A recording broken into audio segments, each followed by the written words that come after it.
رحیم सबसे पहले तमाम देखने वाले सुनने वाले और मेरे अज़ीज़ दोस्तान को अस्सलाम वालेकुम।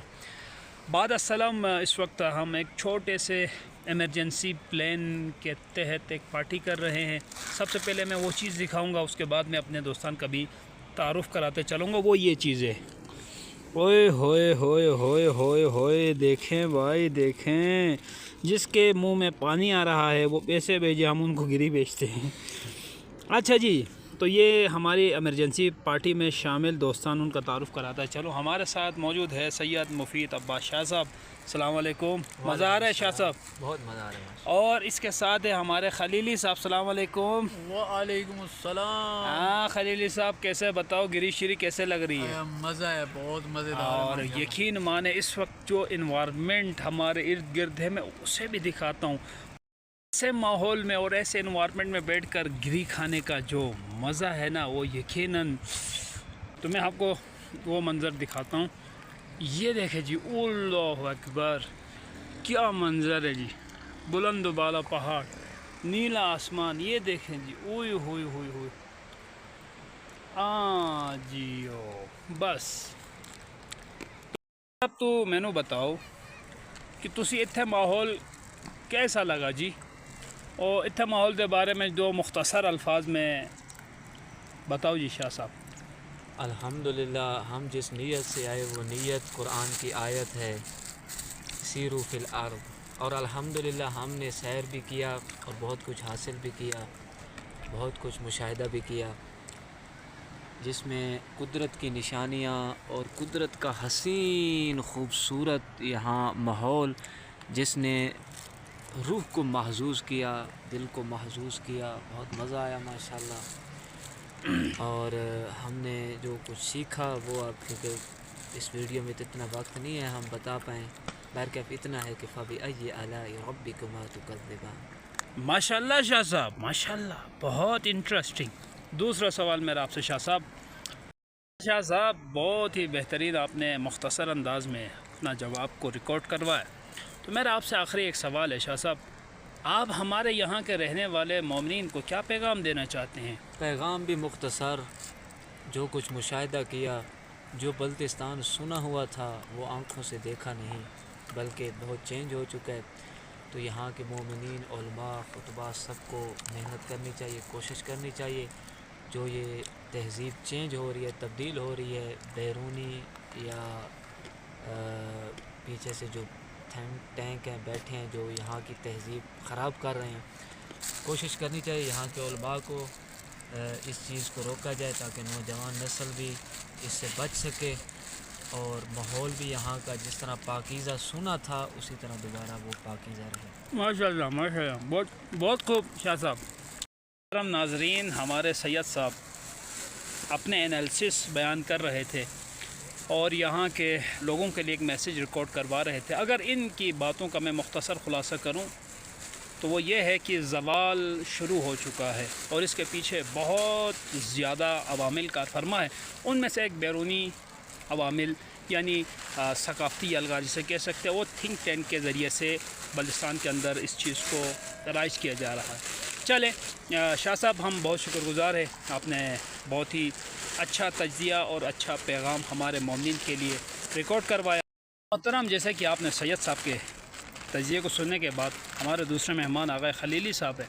माशाल्लाह बहुत काबिल दोस्तान हैं हमारे, बहुत ही इल्मी और बहुत फ़िक्री दोस्तान हैं। तो इंशाल्लाह हम खलीली साहब से भी सेम एज़ इट इज़ सवालात करेंगे। खलीली साहब, अस्सलाम वालेकुम। वालेकुम अस्सलाम। कैसे खलीली साहब, ठीक हैं, खैरियत से? अल्लाह का शुक्र है। अच्छा खलीली साहब, आप मुझे ये बताएं कि आप बल्तिस्तान में आए। सबसे पहले तो आप दोनों दोस्तान को हम वेलकम भी करते हैं। बहुत शुक्रिया। तो आप बल्तिस्तान आने का मकसद क्या था? जी, जिस तरह मुफीद भाई ने ज़िक्र फरमाया कि कुरान करीम के अंदर अल्लाह ताला ने फरमाया है कि सीरू फिल अर्ज़, के ज़मीन में सैर करो, तो इसी तरह कुरान करीम के अंदर एक और मकाम पर भी अल्लाह ताला ने फरमाया है कि सनूरीहिम आयातिना फिल आफाक, कि हम अन करीब आपको आफाक के अंदर अपनी निशानियां दिखाएंगे। तो बस इसी जुस्तजू में निकले कि उस ज़ात की जो निशानियां हैं उनका हम मुशाहिदा कर सकें। اور الحمدللہ اس خطے میں آ کر، اس علاقے میں آ کر ہم نے پروردگار کی بہت ساری نشانیوں کو مشاہدہ کیا، اور ایمان میں بھی اضافہ ہوا، دل بھی خوش ہوا، اور روح بھی جو ہے وہ محظوظ ہوئی۔ ماشاءاللہ ابراہیم بھائی، ماشاءاللہ، بہت خوب، بہت خوب۔ ابراہیم بھائی، خلیلی صاحب بہت ہی خوبصورت انداز میں بیان فرما رہے تھے، پہلے سوال کا جواب دے رہے تھے۔ میرا دوسرا سوال خلیلی صاحب آپ سے یہ ہے کہ آپ ہمارے اس نیشن کو، ملت پاکستان میں رہنے والی جو ایک ملت ہے جن کی تعداد مذہبی اعتبار سے سب سے زیادہ ہے، یعنی اگر یوں کہا جائے تو مکتب تشیع کی سب سے بڑی آبادی اس خطے میں پائی جاتی ہے، ان لوگوں کے لیے آپ کیا پیغام دینا چاہیں گے؟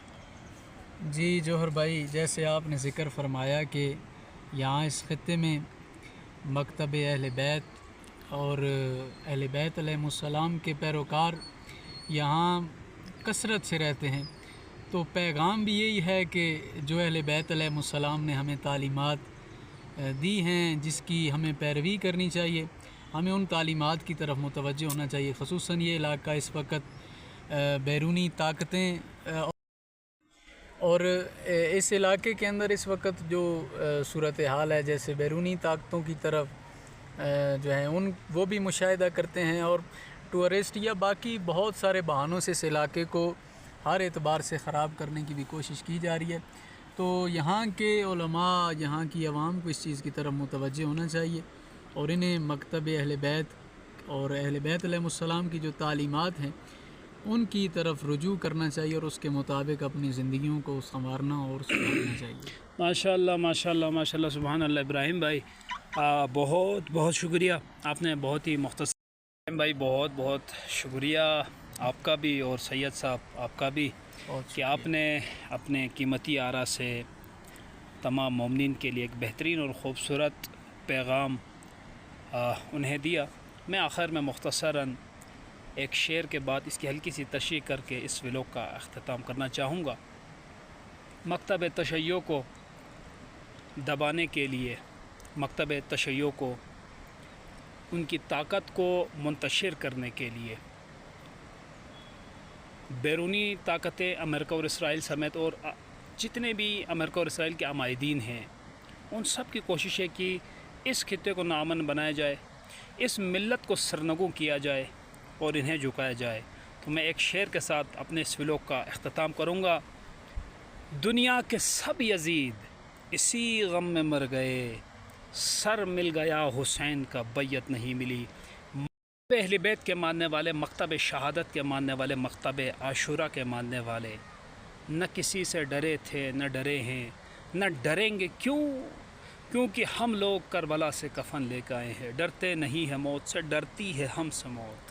انشاءاللہ یہ ملت جسے انشاءاللہ شعور دینے کے لیے مختلف علماء، بالخصوص حضرت استاد محترم حضرت آیت اللہ العظمیٰ سید جواد نقوی کی خدمات قابل تحسین ہے، اور انشاءاللہ ہمیں امید ہے کہ ہم ان کے بازو بن کر اس پیغام کو کریہ اور بالخصوص اس کریے کے لوگوں تک اس طرح سے پہنچائیں کہ یہ لوگ اٹھیں اور انقلاب کے لیے ایک آمادہ نسل کے طور پر سامنے آئے۔ انشاءاللہ اپنے دعاؤں میں یاد رکھے، اور تمام دوستان سے گزارش ہے کہ ہماری سلامتی کے لیے اور ہمارے اس مشن میں کامیابی کے لیے دعا کریں۔ ہم بھی آپ کے حق میں دعا گو ہے۔ وما علینا الا البلاغ المبین۔ خدا نگہبان۔